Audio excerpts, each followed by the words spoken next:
Agora nós vamos direto a Brasília para conversar com o jornalista Alexandre Garcia. Alexandre, olá. Olá, Colombo. Vamos à nossa conversa de hoje. Vamos em frente. Começando, Alexandre, por uma declaração feita pelo presidente Jair Bolsonaro em redes sociais. Ele foi abordado em uma rede social por um apoiador ou por alguns apoiadores que estavam criticando o anúncio feito ontem pelo ministro da Saúde de que o governo compraria a Coronavac. O presidente Bolsonaro, nós estamos mostrando aí agora a mensagem, disse em letras garrafais, maiúsculas, que a vacina desenvolvida pela China em parceria com o Instituto Butantan de São Paulo não será comprada, respondendo aí uma mensagem de um rapaz que diz ter 17 anos, que quer ter futuro, mas sem a interferência da ditadura chinesa. Como eu disse, não é, Alexandre? Você acompanhou ontem, o Ministério da Saúde anunciou a compra dessas 46 milhões de doses da vacina numa reunião com muitos governadores, alguns deles presencialmente, outros virtualmente. Governadores que estavam em Brasília, inclusive, postaram foto com a ampola da Coronavac, né? O Ronaldo Caiado, o Helder Barbalho também, outros comemoraram em redes sociais, como o próprio governador de São Paulo, João Dória, que participou de São Paulo, portanto, de forma virtual, da reunião de ontem com o ministro Eduardo Pazuello. Como é que você avalia esse desmentido, poucas horas depois da reunião, feito pelo presidente da República, de que não vai comprar a Coronavac, Alexandre? O governo federal não vai comprar, né? Não foi nenhuma declaração do presidente, foi uma decisão. Eu ontem, quando recebi a notícia da compra da vacina chinesa, eu estranhei. Eu disse, mas o governo federal aí vai comprar? O que foi que houve, né? O ministro Pazuello conversou com o presidente da República, mas pelo jeito não conversou, não acertou isso. Chegou no presidente, o presidente disse, não, o governo federal não vai entrar nessa, né? Então essa foi a decisão, o governo federal já está com um acordo aí, aquele AstraZeneca, né? AstraZeneca, que é uma empresa britânica e sueca, e aquele outro COVAX. COVAX é uma iniciativa da Fundação Bill Gates e Melinda Gates, unindo países até mais pobres para a compra da vacina. São 165 países, parece. O Brasil está nessa também, né? Já garante com isso 140 milhões de doses de vacina. Está na fase 3, muitas vezes. Fase 3 o que é? Saber se é eficaz. Porque segura né? A que está sendo desenvolvida no Butantan também. A outra da AstraZeneca está lá na Fundação Manguinhos, lá da Fiocruz, né? Mas é preciso saber a eficácia, né? E a eficácia se comprova se der um resultado aí, naqueles testes que fazem, né? De mais de 74% de resultado. Então é bom que a gente tenha na cabeça que vacina não é um negócio 100%, né? Passando de 74% já é eficaz. Mas, enfim, foi uma decisão política do presidente, né? Uma vez que todas estão em igualdade de condições, ainda sem eficácia comprovada, e discordou de uma decisão tomada lá na reunião entre o seu ministro da Saúde e os senadores e os governadores. Agora, Alexandre, a Coronavac está sendo produzida pelo Instituto Butantan aqui em São Paulo, né? Que, como a gente costuma dizer, não é um órgão de governo, é um órgão de Estado, internacionalmente reconhecido pela competência, com alguns dos principais especialistas do Brasil, e está na fase 3, né? Portanto, está sendo testada aqui no Brasil pelos especialistas do Instituto Butantan. E o Instituto Butantan acredita que ela será a vacina mais rápida, dentre todas as outras, a ter a eficiência comprovada, a eficácia comprovada. Que argumento, além de uma questão política, o presidente poderia utilizar para ignorar essa vacina, para deixar de lado essa vacina que não será única, mas pode ajudar a vacinar 210 milhões de brasileiros, né? Bom, a resposta a essa pergunta a gente provavelmente vai saber hoje, né? Deve haver explicações por parte do presidente sobre a decisão tomada em relação ao que havia sido acordado no Ministério da Saúde, né? Eu volto a dizer que não... Volto a dizer, não, eu ainda não disse que foi uma compra, é uma intenção de compra, né? Uma disposição para comprar, né? Então, vai haver algum tipo de explicação hoje, pelo menos é o que a gente imagina, né? O passo seguinte, olha, não compre, agora eu vou explicar por quê. Então, vamos esperar. Bom, Alexandre, tem um outro assunto muito importante para a gente tratar aqui no Liberdade de Opinião, que é uma operação da Polícia Federal que tem como alvo o ex-presidente Fernando Collor de Mello. A operação se chama Quinto Ato e foi deflagrada pela Polícia Federal para desbaratar um suposto esquema criminoso que teria acontecido lá entre 2014 e 2015, envolvendo vantagens indevidas e pagamento de propina ao senador para que ele conseguisse, de alguma maneira, acelerar no IBAMA liberações de licenças ambientais para a instalação de um porto no Paraná, o Porto Pontal do Paraná. São 12 mandados de busca e apreensão, 50 policiais no Paraná, em Santa Catarina e também em São Paulo, capital. Nós conversamos com a defesa do ex-presidente Collor, senador, que diz que ainda está estudando o caso, a denúncia, e que assim que houver um estudo mais aprofundado, ele e advogados vão se manifestar. É o segundo senador alvo de operação da Polícia Federal em menos de uma semana, não é, Alexandre? Primeiro teve o senador Chico Rodrigues, do Dinheiro na Cueca, agora o senador Fernando Collor. Esse é um sinal de combate à corrupção, de que a corrupção continua sendo combatida, ou de que nós estamos, de certa forma, Alexandre, dando murro em ponta de faca? Afinal de contas, como mostrou ontem o Fernando Molica, nosso analista, não é a primeira nem a segunda denúncia contra o senador Chico Rodrigues, ocupação de terra pública. E o senador Fernando Collor de Mello foi um protagonista, digamos assim, da Operação Lava Jato, né? Acusado de receber propina da BR Distribuidora. Como é que você avalia a denúncia, ou essas duas denúncias, num curto espaço de tempo contra esses dois senadores? Bom, e contra Fernando Collor de Mello já é a segunda operação em um ano. Dia 11 de outubro do ano passado houve uma operação, né? Aí por lavagem de dinheiro, foi em estados do Nordeste, né? O senador Fernando Collor de Mello já foi absolvido no Supremo, imaginem só, pelos crimes que resultaram no seu impedimento. Na sua retirada da presidência da República, ele foi absolvido por falta de provas no Supremo, né? Mas deixou claro que o processo de impeachment é um processo político, não é um processo criminal. O processo criminal foi para o Supremo, ele foi absolvido. Mas depois, ele agora já é réu no Supremo. Você falou aí da BR Distribuidora, nesse processo, né? Por corrupção, etc., já é réu. A maioria dos ministros aceitou a denúncia, né? Ele é senador, ele tem foro privilegiado. Mas vejam só o histórico aqui. Em março de 2015, ele foi incluído na Lava Jato, né? Em julho de 2015, houve a Operação Politeia, né? Quando pegaram um Ferrari, um Porsche, uma Lamborghini na casa da Dinda, onde mora o senador.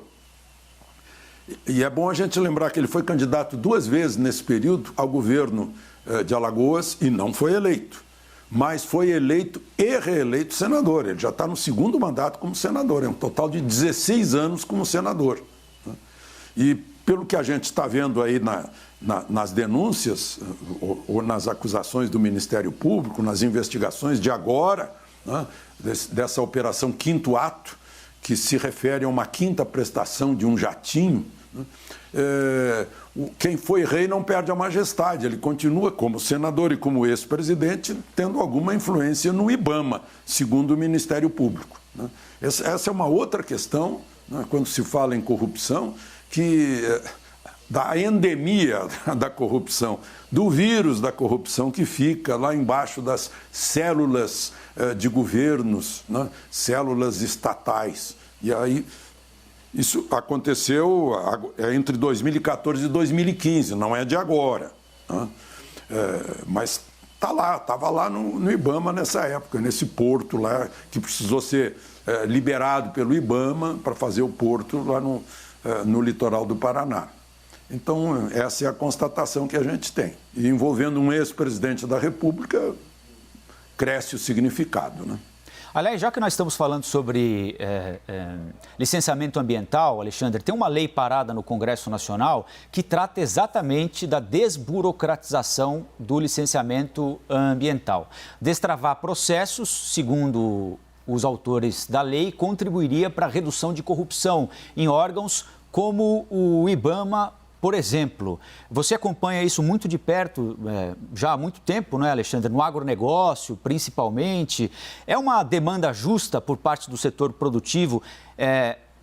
O licenciamento ambiental é algo tão complicado que permite a oferta de facilidades para conseguir a liberação de uma obra aqui ou acolá? Licenciamento ambiental deveria ter transparência, e é o que não tem, né? Criam-se caminhos para que se vendam, né, as facilidades ante dificuldades. E não é só na área ambiental, é em todas as áreas. Tem que acabar com essa burocracia, porque o Estado brasileiro é o que atrapalha o desenvolvimento do Brasil, atrapalha a riqueza do povo.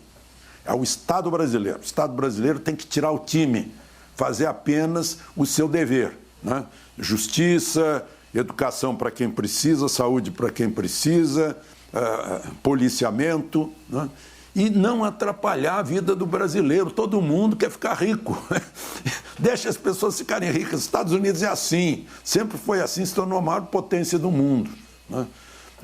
Na hora que a China acenou com um regime comunista político para segurar, né? Mas soltou o regime, converteu o marxismo em livre mercado, a China explodiu, né? E o Brasil fica amarrado, é uma bola de ferro amarrada, uma tornozeleira pesadíssima no pé do brasileiro, né?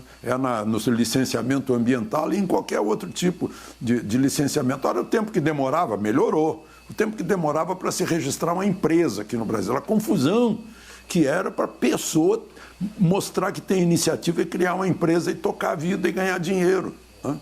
Parece que é pecado ganhar dinheiro, né? Então é isso. O americano correu na nossa frente muito longe, embora a colonização de ambos os países fossem mais ou menos na mesma época. Bom, Alexandre, o ministro do Supremo Tribunal Federal, Alexandre de Moraes, é o novo relator do inquérito que apura aquela suposta interferência do presidente Bolsonaro na Polícia Federal, uma denúncia feita pelo ex-ministro Sérgio Moro, ex-ministro da Justiça Sérgio Moro. O presidente do Supremo, Luiz Fux, aliás, atendeu a um pedido da defesa de Sérgio Moro para que a escolha do novo relator, que era Celso de Mello, se aposentou no último dia 13, fosse feita por sorteio.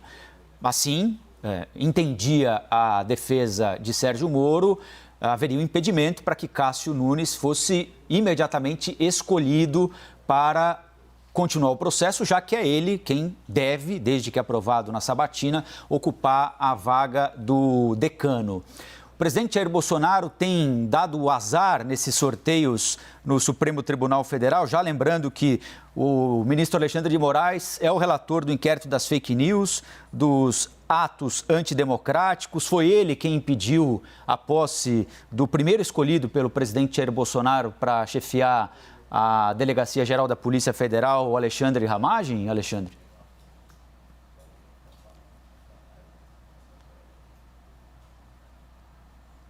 X aí de constitucionalidade duvidosa, né?